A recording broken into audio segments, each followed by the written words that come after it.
Alrighty everyone, welcome back. It is now November 28th of 2022, and we are just a couple of weeks away from when The Bad Batch Season 2 is about to debut on, of course, Disney+. It's going to debut this January. It's going to be coming, on Disney+ before you know it.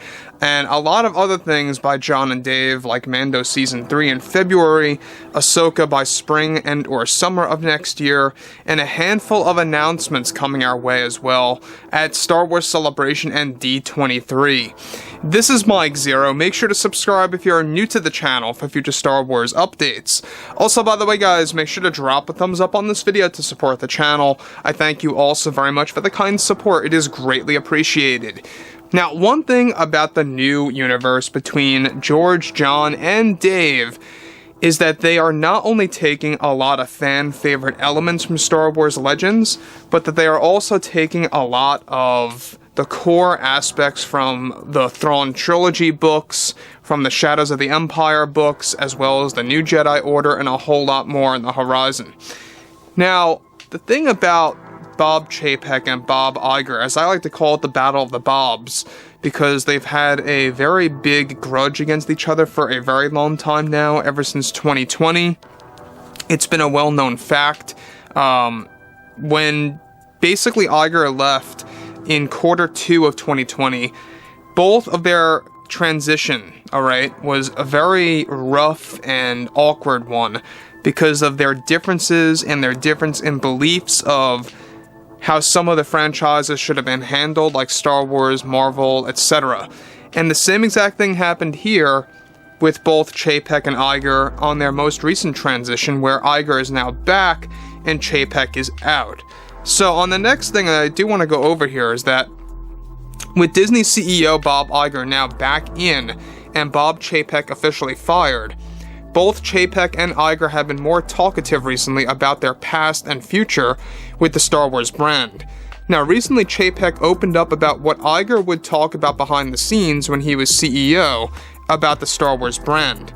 Chapek went on to state the following about Iger. "Before I became CEO, I knew something needed to be done for the Star Wars property that would pay more respect to the longtime viewers and fans around the globe. I would constantly try to convince him to bring back George when we needed the biggest help with this franchise, and Iger absolutely refused, telling me that doing so would shatter Lucasfilm as a business and production company and that it would take everything down like dominoes." Now, Bob Iger would tell me, and those like Kathleen Kennedy and Pablo Hidalgo and others a part of Lucasfilm, that George should never be seen or be on set, and nor should he place any input into these upcoming Star Wars projects. They wanted nothing to do with him, and Iger was all for that at the time. So I want to just stop here quick for a second of what Chapek is saying. This just goes to show you that Kathleen Kennedy, Pablo Hidalgo, and all these other people over at Lucasfilm, they don't care about George. The guys that do care about George, the people that do over at Lucasfilm, are John and Dave, Peyton Reed. Peyton, by the way, is a director of Mando Season 2's finale. There's a handful of those on there that really love George's work and George's tribute to Star Wars, what he was able to give to so many people for decades upon decades, right? And I think it's just sickening when you finally realize that even the Disney CEO wanted nothing to do with George Lucas for a very long time. Now, this is why I've had a lot of issues with Iger, and for you that have been following me for a while now, you may very well know that I was never really a Bob Iger fan per se. I was more so of a Chapek fan, because Chapek, say what you will about him, I mean, he did a horrible job on the parks, I will agree. And he may have gotten misguided with the Marvel Cinematic Universe, but what he really did in a very positive sense was giving John and Dave the keys and really allowing them to do whatever in the world that they want to do with Star Wars. That's what I respect about Chapek.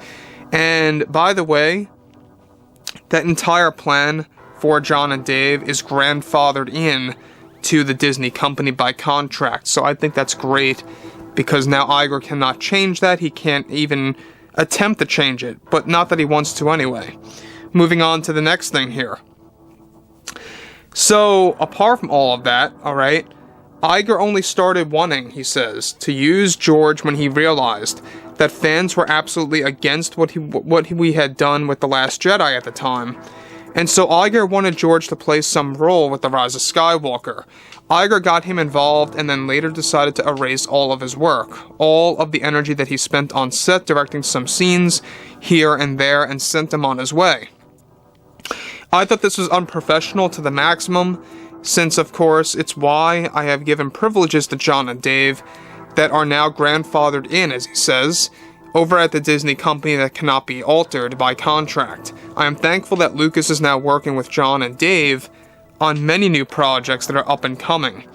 Now, on top of this, alright, what Chapek also wanted to really kind of put out there is that Chapek also makes it known that Bob Iger specifically was the one that wanted the Star Wars Galaxy's Edge to have nothing to do with the original trilogy movies for the most part, only having some little references here and there, such as the Millennium Falcon and, well, I mean, that's about it.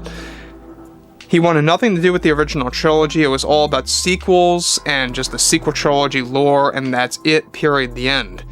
Chapek actually has disagreed about that. He talked about that a couple months ago, you guys may recall.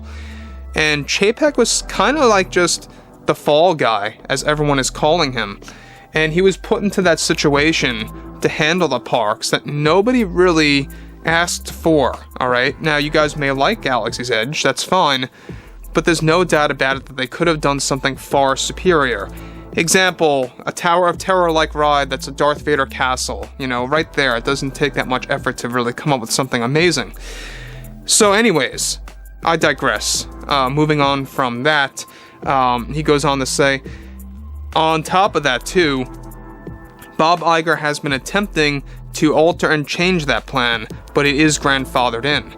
Now, again, what I do want to point out here about Chapek and Iger is that Chapek is a guy that realizes that there needed to be a lot of work for the Star Wars universe. A lot of things needed to be done. There was a lot of damage to the franchise after The Last Jedi. Bob Iger did not want to believe that. I mean, even he himself said it's just a frequency issue. Nobody hates The Last Jedi. It's just a frequency issue. It's because Solo: A Star Wars Story came out too fast. That was his debate. That's his overall tune of why fans were walking away from Star Wars, and that wasn't true. You know, I think that living proof is how we had The Force Awakens and then Rogue One: A Star Wars Story like 1 year later. No fans had a problem there. Sure, Solo came out way earlier in May of 2018 after The Last Jedi's December release, but that wouldn't have done anything, let's be real. It was all because fans were very fed up with the story of The Last Jedi. They didn't want to see another Star Wars movie, or at least not having repeat viewings. So anyways, guys, you know, drop a comment below. Let me know what you guys have to say about all of this below in the comments, and if you guys did enjoy the content for today, make sure to drop a thumbs up on this video to support the channel. I thank you all so very much for the kind support, and I'll catch you guys next time.